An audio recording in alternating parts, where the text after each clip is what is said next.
seen one. Okay. All right. Hi, everyone. I'm attorney Kate Lincoln-Goldfinch here with you on Tuesdays to talk about all things immigration. I'm available for your live questions if they're about current events in immigration or your case-specific questions.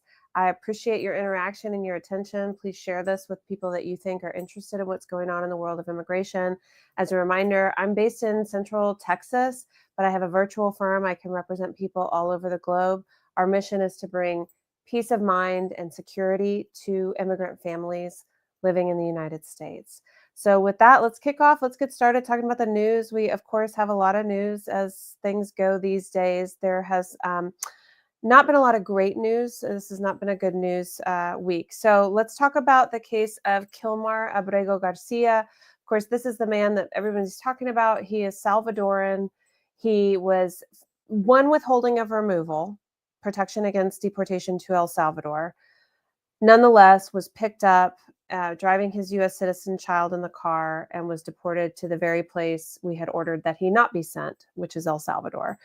And his case went all the way up to the Supreme Court. The Supreme Court issued a 9-0 unanimous decision stating that the Trump administration needs to facilitate his return. Then Trump held a press conference with the president of El Salvador, Bukele, in which they both just sort of disclaimed any responsibility for bringing Kilmar back home. That has sparked a lot of outrage, a lot of discussion around this man and the requirement of due process in the United States. Senator Van Hollen went to go visit Kilmar, and there were some photos and later press conferences from the senator after meeting with him. Now, just this morning, there are 4 Democratic congressmen who are down in El Salvador. They're not being permitted to meet with Kilmar, but they are talking to the U.S. diplomat who is there about his case. The status of the case right now is that it's back in before Judge Zinnes, who was the initial judge who ordered that he be returned. And then, wait, am I getting my cases confused? No, this was the same case. Sorry, I get this one confused with the Venezuelan deportation cases. This is the case in which Judge Zinnes now on the 11th of April gave 2 weeks of expedited discovery to allow the Trump administration to demonstrate really on a daily basis what efforts they're bringing to bring him home. So she is watching that case very closely. The Trump administration appealed this expedited recovery to the Fourth Circuit Court of Appeals, and Judge Wilkinson, who is a Republican appointee, he was appointed by Reagan, issued one of the best, judicial decisions of recent vintage. This was only a 5 or 6 page decision. If you like reading decisions, I highly recommend this one. It's very smartly written. It's a very satisfying read. In the first part of the decision, he says, we must bring him home, or essentially facilitate is an action verb, is what he says. But then the second half of the decision, he really talks about the necessity of the checks and balances. And while the executive branch of the government does move at a breakneck speed, that the judiciary is the branch that focuses on the means rather than the end, and that their role is critically important, and that it's so critically important that the 2 branches of government, the executive and the judiciary, respect each other and they speak about each other with respect. And just the way that decision was penned was just, I don't know, so powerful. So I recommend that as a read. The Trump administration can appeal his decision up to the Supreme Court about the expedited discovery, but so far they haven't done it. And so where we are is today's the 22nd of April. Tomorrow, the 23rd, there could be depositions of the highest ranking ICE officials specifically regarding Abrego Garcia. Okay, so that's his case. Now we have the 2 sort of Venezuelan cases where there's multiple popping up at this point. So there was the main one of the initial plane of Venezuelans who were removed. And you probably remember there was a whole thing about how the judge ordered, Boasberg was the judge, ordered that they not take off. And then the Trump administration claimed that they had already taken off, but it turned out only 2 of the 3 planes had taken off, that whole thing, right? And so that case went all the way up to the Supreme Court. Unfortunately, in that decision, the Supreme Court ruled that essentially a nationwide block on removals under this Alien Enemies Act was an improper ruling by Judge Boasberg, and that what would rather be a proper way to fight these deportations on the case of the Venezuelans is for each of them individually to bring habeas claims to the federal court system. So each individual who's being removed under the Alien Enemies Act has to basically go at it alone, was the order of the Supreme Court. So then there have been these cases popping up in other jurisdictions. For example, the Southern District of Texas has issued a block. And then you probably heard about the case last Friday night, another group of Venezuelan men who were being held at the Bluebonnet facility, which is kind of near in between Dallas and Abilene, Texas. They were placed on a bus, these guys, and they were actually originally, they were under the belief that they were being deported to Venezuela. And they were all thinking, like, they were all sort of thinking and planning that, oh, okay, we're going to go back home and we'll figure our lives out and it's fine. Not fine, but they were, complying and expecting to go to Venezuela as they were being placed on this bus. Then one of the guards says to them, oh, you guys are going to El Salvador. You're going to CCOT. And this gives me chills just thinking about it. Like, all these guys, these young Venezuelan men who have been accused of terrorism, all started crying. They're just freaking out. They're being placed on this bus and they're being taken to the Center for Terrorism. There's nothing that they can do. There's no one that they can call. Meanwhile, their families are freaking out. The ACLU, God bless the ACLU, gets on the case. They appeal it. They're issuing, motions to the federal court, to the Fifth Circuit Court of Appeals, and to the Supreme Court. And in an extremely rare and unprecedented action, the Supreme Court issues a 1 a.m. order saying no more deportations under the Alien Enemies Act for the Northern District of Texas. Because remember, we're now doing this jurisdictionally. This is not a nationwide injunction. So these guys who are freaking out, they're on this bus to the airport. The bus turned around, takes them back to the detention center, and now they're all back at the Bluebonnet facility awaiting their individual cases. And so who knows if ICE is going to start taking a new group of Venezuelans from this new detention center, if we're just going to have to be whack-a-moling this behavior, because the federal courts still haven't decided on the underlying question, which is the use of the Alien Enemies Act against Venezuelans. So what is that act? It's an act from 1998. Okay, it's old. It's only been used 3 times in our nation's history. The last time was when we detained Japanese people during World War II in the United States. Okay, it says that when we are at war, the president has the authority to detain and deport enemy combatants from the country with which we are at war. So the Trump administration has said we are at war with Venezuela. And then, of course, they're saying that all of these guys are members of the Tren de Aragua gang, which is a Venezuelan gang, and therefore they are enemy combatants, and therefore I can detain and deport them with zero due process under the Alien Enemies Act. Nobody really knows how the Supreme Court, ultimately it's going to be the Supreme Court, is going to decide on this question of the usage of the Alien Enemies Act, although I think there is reason for optimism that it's not going to be permitted. And then, of course, the question becomes, are we still within a democracy where an order of a court is abided by the president? And that is what everybody's hoping, but no one is assured of at this point. So that's sort of the state of play of all of these deportations applying to the Venezuelans. I will say, by and large, the vast majority of these Venezuelan men who are being accused of membership in the Tren de Aragua and AKA terrorists have no criminal history. Their families vehemently deny their membership or their gang involvement.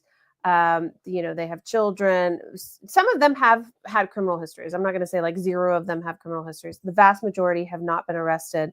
Most of them, it seems, are being sent or accused of gang membership because of their tattoos. And of course, just as a reminder, tattoos does not mean you are a bad person or a member of a gang. And, one of the things that the Trump administration did was they held up this photo of Abrego Garcia and his knuckles. And it was an obviously doctored photo where he had it was a marijuana leaf and a skull and something, a couple of other symbols. And then they had photoshopped MS13 above his tattoos as if he also put those, letters in an Arial font on his knuckles. And then they claim that these symbols equate to those letters, which has been thoroughly debunked by tattoo experts. I mean, I'm an immigration lawyer. I can tell you this whole idea of like tattoos and gang membership is something that comes up on consular cases for us regularly. And so there are experts out there in the world who are experts on what tattoos equal what gangs. And for MS-13, you will often see actually the numbers 1 and 3 tattooed. Like that's a common requirement of an MS-13 member.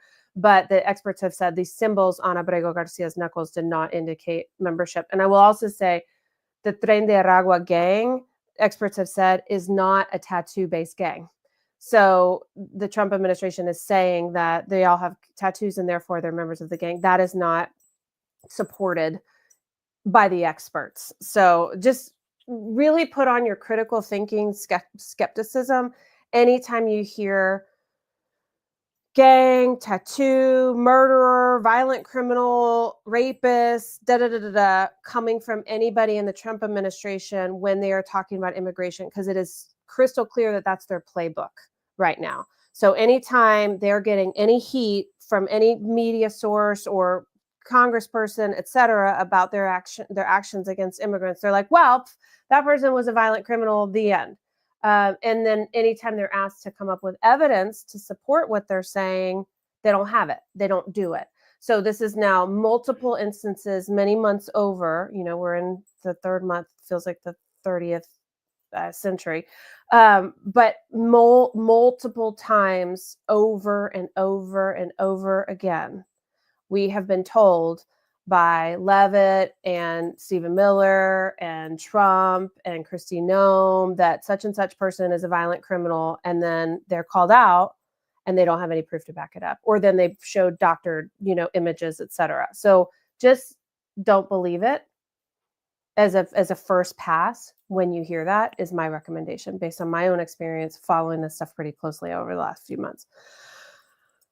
The other big news story that's everybody's pretty aware of is the student visa revocations. We have some positive developments in these cases. We are seeing a lot of revocations go out. And the truth is the executive has a lot of authority on temporary visas, on student visas and work visas and tourist visas. I mean, they can revoke these things generally, right?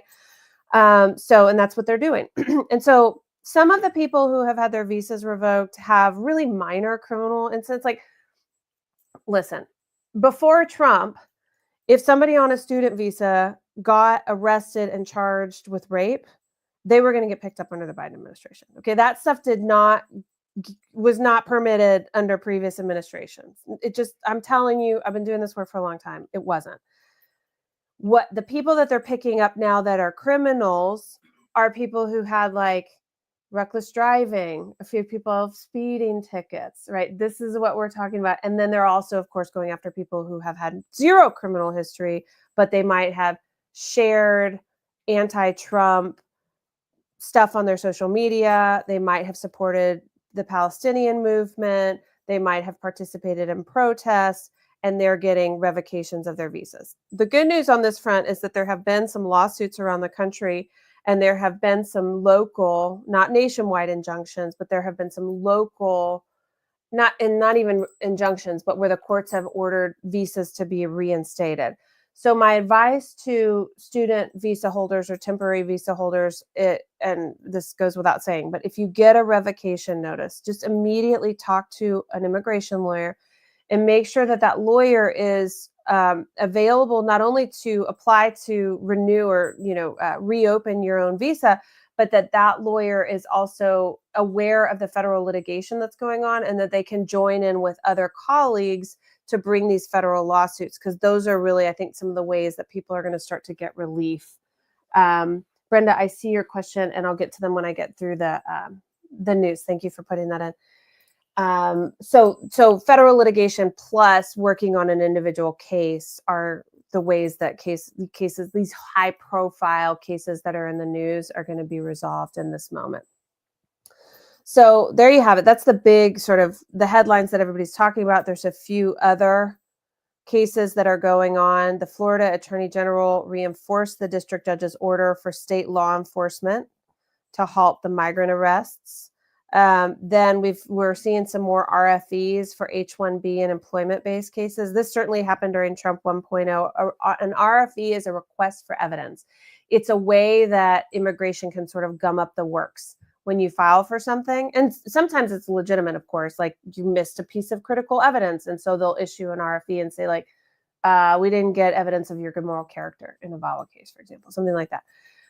But often an RFE, certainly under administration like Trump, in my experience, is issued by an enforcement-minded adjudicator who doesn't like approving cases. And rather than just issuing outright denials on legitimate claims, they'll issue these RFEs, and they can be very brutal. These RFEs, they can be multi-page.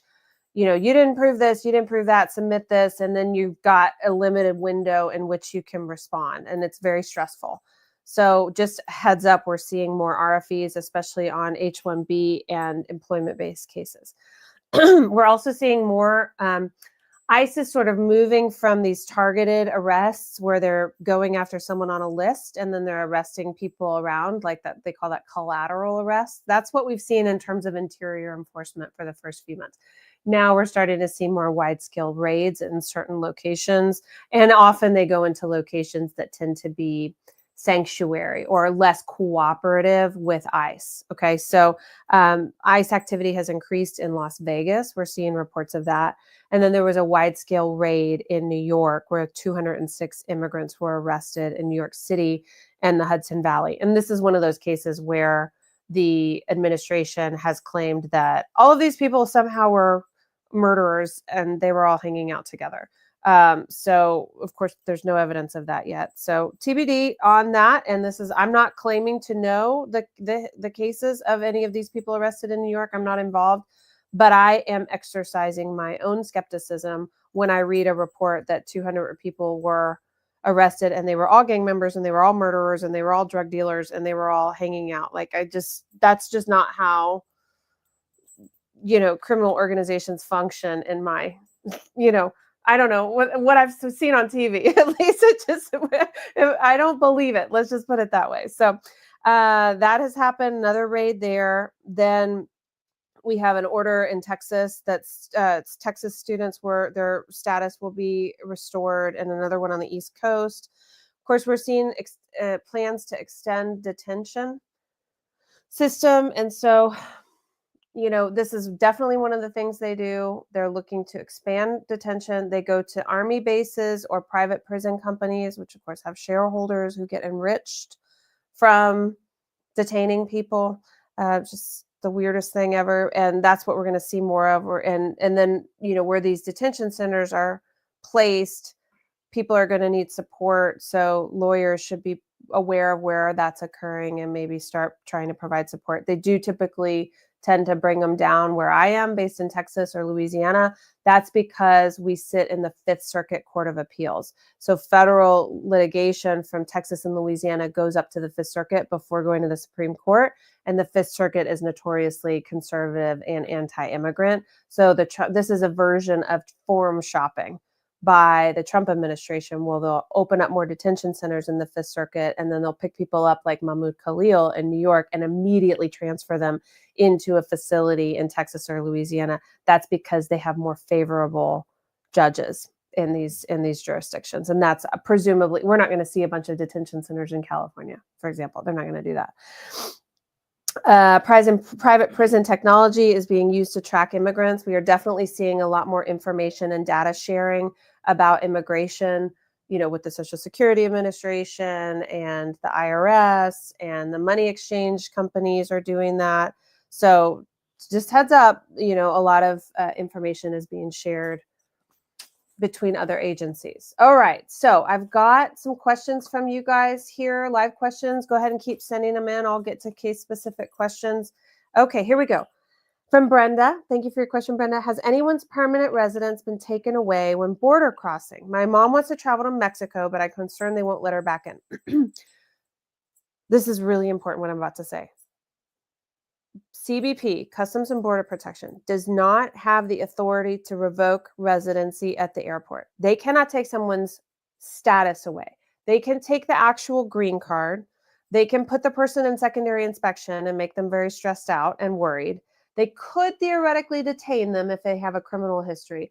They cannot take away their permanent resident status.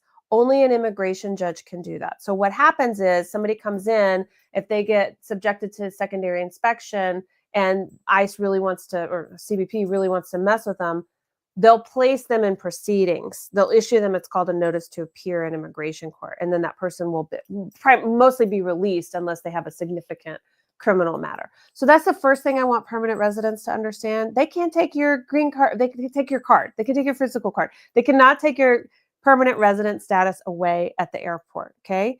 But the ways to make sure that you're not going to be one of those people who's subjected to that awful secondary inspection is to not leave a country for longer than 6 months at a time.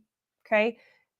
Don't, like, if you have a criminal history, that doesn't necessarily mean you can't travel, but please consult with a lawyer before going. Even if your arrest or your conviction was like 20 years ago and you've come in and out multiple times since then, now things are different than they were before. So consult now with an immigration lawyer, even if you think it was okay before. Okay, that's an important distinction as well. And then if you've participated in any pro-Palestinian protests, that those people like Mahmoud Khalil, for example, or I forget his first name, but Madawi is his last name, Moshe something, Madawi, is another Palestinian protester from Colombia, and he was at his citizenship interview. So those are the three: out of the country for longer than 6 months, criminal history, engaged in pro-Palestine protests. Those three groups of folks might have issues at the border.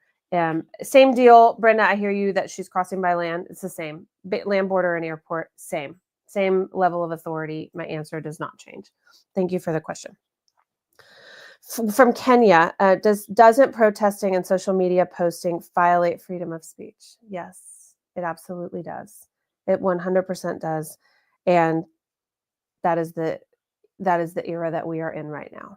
And that's why everybody's so upset and freaked out, because the Trump administration is displaying signs of authoritarianism and fascism and targeting people who are exercising free speech about disagreeing with them. And that's why all of this is so scary. I will say, though, that I still believe that silence is complicity. And while I would recommend that people on temporary visas exercise a lot of caution using your free speech, your right to free speech, because of what we're seeing, that people who have green cards and certainly U.S. citizens, I don't think we should be silent right now, even though it's scary. I think we need to be speaking up and using our voices and calling our legislators and posting on social media and attending protests and talking to our friends and sharing this video and engaging in conversation and getting loud. We need to be getting loud right now. Kim in Instagram, visiting Seattle this summer, wanted to visit Canada. I'm a U.S. citizen. What can they legally do to me as I re-enter the U.S.? So same as the permanent residents, they can't deny you entry. They can't change your status or revoke your status. The only thing they could do is detain you if you have committed a crime. If they have probable cause to arrest you, they could arrest you. So if you have a warrant, that would be cause for concern. They also could try to search your devices. Okay, that's something that's real right now, and something we should all consider. Your phones and your cell phones they could ask to search them, but you have the right to decline to give them access, right? You can not give your password. They could confiscate it again, but they would have to have probable cause. And people like me, I'm a lawyer, I've got client confidential information, so that's privileged. And so I will absolutely be declining to allow access to my devices because it contains privileged information. But there's a lot of stuff out right now about like hygiene of your devices. So you might want to consider just checking that out. Hygiene generally means clean it up, right?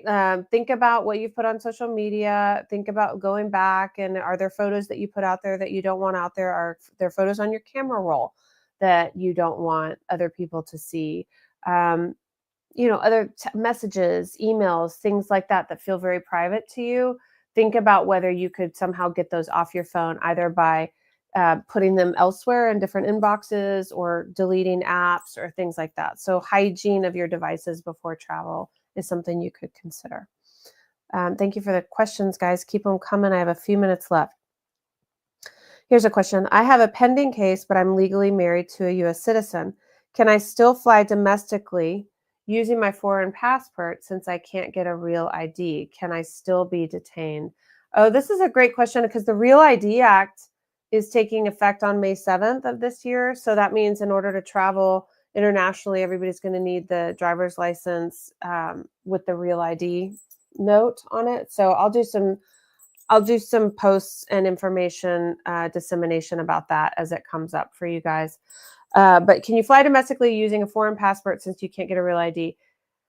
So I don't know if you're undocumented or not. I see that you have a pending case, but I need to know more about what kind of case you have to see whether you're protected. If you're undocumented, you're not in legal status. Like a quick way to tell this is if you have a work permit, okay? If you don't have a work permit, you probably shouldn't travel domestically. That would not have always been my advice, but we are seeing an uptick in law enforcement presence at the airports. Like I've heard some reports of TSA asking for people's visas or ICE being in domestic airports. So I don't think domestic airport travel is safe for undocumented people right now. Brenda, can naturalization by marriage be revoked? No, not really. I mean, you will hear talk of a denaturalization unit, okay? And they say this to scare people. It's super, extremely, super duper rare. And they only can denaturalize someone if they can show that there was fraud in their immigration case. So those are only going to be people who, like, let's say they used a fake marriage broker and that marriage broker gets caught by HSI, Homeland Security Investigations, then everybody who got a green card, that's part of that marriage broker's scheme might be subject to denaturalization, something like that. But like a regular person who actually got married and it was legitimate marriage and now they have their citizenship, no, they're not revoking those, and there would have to be an act of Congress for that to change. So I'm not saying it couldn't, but it's not the current law. Christian, what if your accounts are private? Can you get reprimanded or searched?